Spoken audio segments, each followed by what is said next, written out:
Hey y'all, it's your girl Ashley. Welcome back to another episode of watching me bake this pound cake. I don't know, I'm just playing.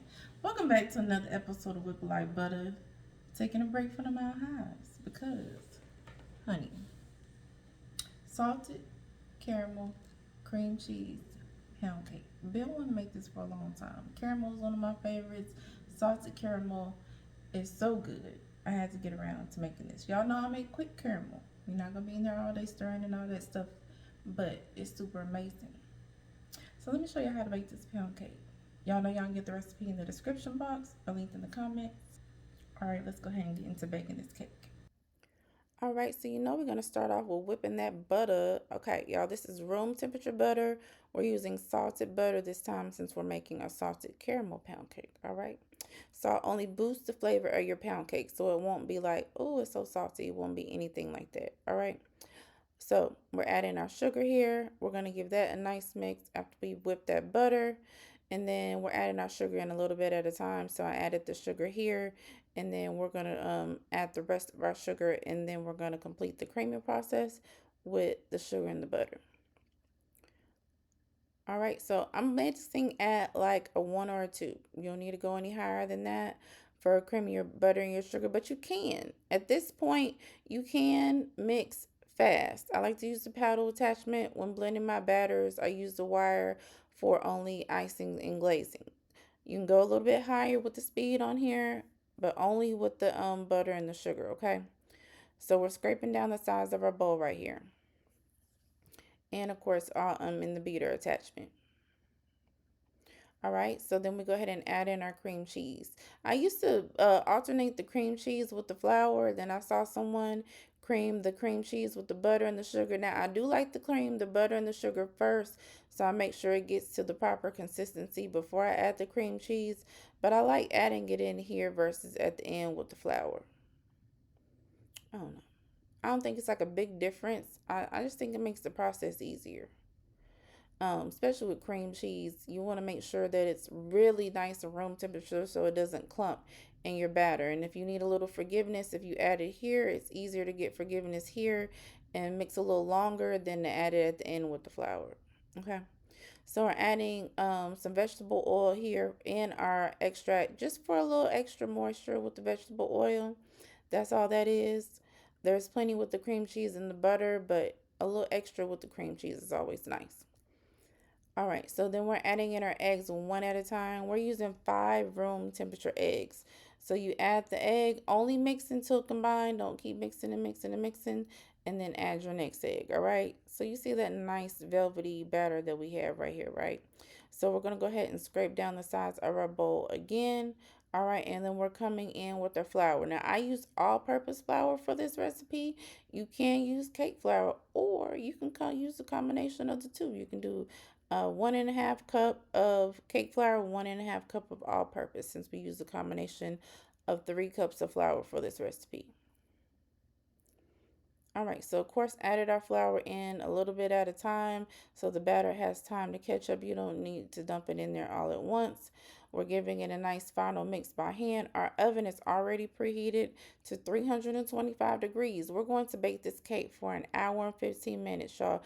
Cream cheese pound cakes can be stubborn sometimes. Sometimes at an hour and 15 minutes, they're not done. Do the toothpick test. Take your time. If it's not done, keep baking it. You may want to tin it with foil at the end of the baking process so it doesn't brown too much at the top, but don't fret if it's not done in an hour and 15 minutes.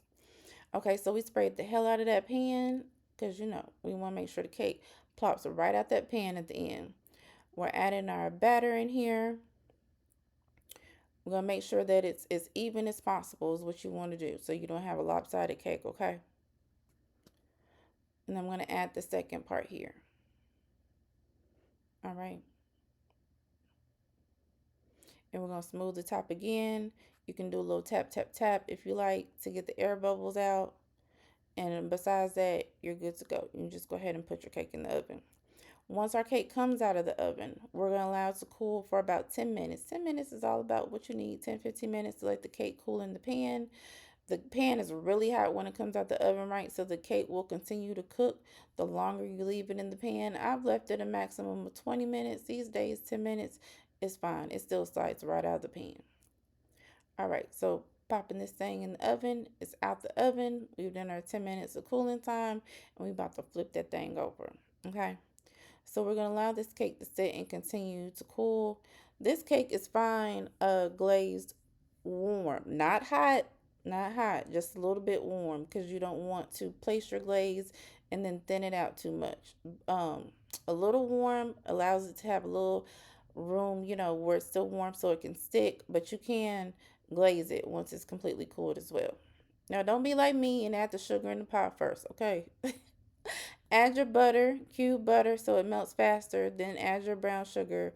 We use like brown sugar for this recipe, but as you can see, it blended just fine. But it's better to add your butter, melt your butter first, and then add your brown sugar, okay? We give it a nice mix so it's combined as possible. And then not so once it's not so grainy as far as like the sugar. Then we're gonna add in our condensed milk. We making quick caramel. We ain't got time for all that extra brown the sugar and do all of this and that. No, no, no, no, no. We're making quick caramel. So give that a good mix till it's nice and combined. All right, like so. And then you can give a little, couple minutes to thicken, maybe 2-3 minutes, I would say. And then we're adding in our vanilla, and we're adding in our cornstarch. I'm sorry, corn syrup. All right, adding in our corn syrup and giving that a nice stir. You can let it sit for like 2 minutes if you like off the heat. But once you place it in your measuring cup, which is my preferred method for pouring, it will thicken. You see it's thickened some since we had it in the pot. So it's just fine. Depends on how you want your pour to be. This is how I wanted my pour, so it was just fine for me. So let the cake go ahead and set, y'all. And look at that cut. Yes, indeed. Let's get into the taste test. Okay, so we got our little slice of delight. But first, y'all know I didn't get rid of that extra caramel. Gonna put a little bit on the side for a little dipping, a little drizzle. Hold on. Yeah, let's do a little drizzle. Hold on, let me get it together. And ooh, let me show y'all. I don't want to leave y'all out. I don't want to leave y'all out. This recipe was so popular last year, and I just didn't get a chance to make it this year, baby. I wasn't gonna sleep on it. All right, boom. So y'all know we gotta start from the crunchy part. Oh, look at it, baby. I just sinks in there.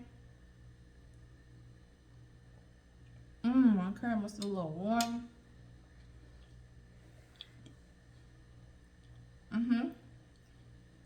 Y'all was right. This combination is busting. And I'm glad it's salted. Ooh, the caramel. Thick, but not too thick.